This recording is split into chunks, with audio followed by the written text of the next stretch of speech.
जंगल में बारिशों का मौसम शुरू होने वाला था और कालू कौवा अपने घर की मुरम्मत कर रहा था। परंतु अगर बारिशें शुरू हो गईं तो वे कालू कौवा कुछ भी नहीं कर सकता था। इसलिए वो बारिशें शुरू होने से पहले ही अपने घर की मुरम्मत कर रहा था।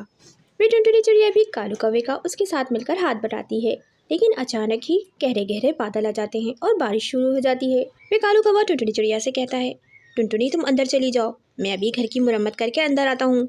वैसे भी शानो घर में अकेली है, तुम जल्दी अंदर जाओ, कहीं वे शानो बारिश की आवाज़ से डर ना जाए। वे टुनटुनी चिड़िया घर के अंदर चली जाती है। घर की मुरम्मत करते करते कालू कौवे को काफ़ी वक्त गुजर जाता है। वे टुनटुनी चिड़िया कालू कौवे से कहती है, कालू जी काफ़ी वक्त गुजर गया है, आप अंदर आ जाइए, कहीं आपको भी ठंड लग गई तो आप बीमार हो जाएंगे।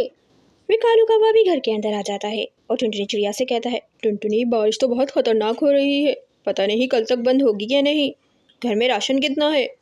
कालू जी घर का राशन तो सारा ख़त्म ही हो गया है और पिंकी को तो बुखार भी हो रहा है और उसने कल से कुछ भी नहीं खाया है। अगर कल तक राशन का इंतज़ाम नहीं हुआ तो कहीं हमारी पिंकी मर ही न जाए।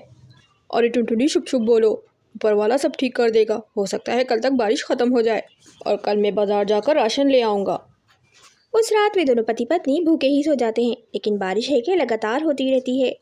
अगले दिन भी बारिश लगातार होई जा रही थी और टुनटुनी चिड़िया अब बहुत चिंतित थी, क्योंकि पिंकी चिड़िया काफ़ी बीमार थी और भूखी भी थी। वे टुनटुनी चिड़िया अपने पति कालू कौवे से कहती है, कालू जी बारिश तो रुकने का नाम ही नहीं ले रही है और इधर पिंकी का बुखार भी कम नहीं हो रहा है, मुस्तकिल बढ़ा जा रहा है। मुझे तो अब बहुत चिंता हो रही है और ये बेचारी 2 दिन से भूखी भी है। कालू जी आप ऐसा करें, आप पिंकी के पास बैठें, मैं हरी काकी के घर जाकर कुछ मांग कर लाती हूँ और लाकर पिंकी को खिलाती हूँ ताकि इसकी तबीयत कुछ ठीक हो जाए। पर टुनटुनी बारिश तो इतनी तेज़ हो रही है, तुम कैसे जाओगी? कालू जी आप उसकी चिंता मत करें, बस मुझे जाने दें। वे टुनटुनी चिड़िया पिंकी को कालू कौवे के पास छोड़कर घर से बाहर निकल जाती है। टुनटुनी चिड़िया घर से जब बाहर निकलती है तो देखती है कि चारों ओर पानी ही पानी है। वे टुनटुनी चिड़िया तेज़ तेज़ उड़ने की कोशिश करती है, लेकिन हवा इतनी तेज़ थी कि हवा उसे तेज़ उड़ने ही नहीं दे रही थी।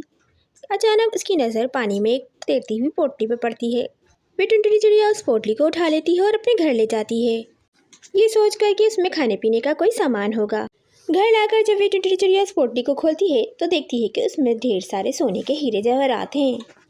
उन हीरे जवाहरात को देखकर कालू कौवा और टुनटुनी चिड़िया बहुत खुश होते हैं और अगले दिन बारिश थम जाती है। कालू कौवा उन हीरे जवाहरात को ले जाकर बाजार में बेच आता है, जिसके उसे काफ़ी सारे पैसे मिलते हैं। उन पैसों से वे टुनटुनी चिड़िया और कालू कौवा अपना एक सुंदर सा घर खरीद लेते हैं और अपने घर में अपनी बेटी शानो के साथ खुशी खुशी रहने लगते हैं। गाइस वीडियो पसंद आए तो हमारे वीडियो को लाइक, शेयर और हाँ हमारे चैनल को ज़रूर सब्सक्राइब करें।